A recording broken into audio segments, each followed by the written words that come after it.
Una Genova verticale, una Genova tutta da raccontare, lo fa Paolo Zerbini oggi.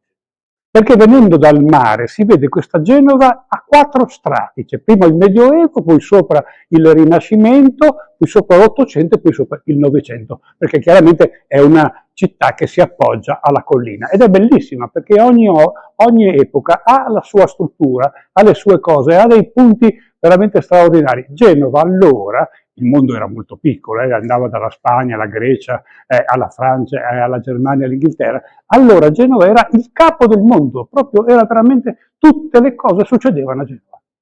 Che cosa racconterai nella giornata di oggi? Un excursus? Io ho visto, Cioè, abbiamo visto una camminata, andiamo insieme a vedere la città in modo che uno poi ripassandoci riveda quei segni. Per esempio i portici di Sottoripa 1133 sono i primi del mondo perché il mare arrivava sino alla ripa. Allora la Repubblica fa fare questi portici in modo che la gente passi sotto, apre una serie di botteghe, mette la gabella a chi le affitta e lo riempie di merce. Ma la cosa più bella, 1340 nascono i caravana, cioè le compagnie dei portuali. Le compagnie dei portuali destinano un pezzettino della loro paga per solidarietà alle famiglie di quelli che si ammalano o che muoiono. E il primo grande atto di solidarietà è parte dal porto di Genova.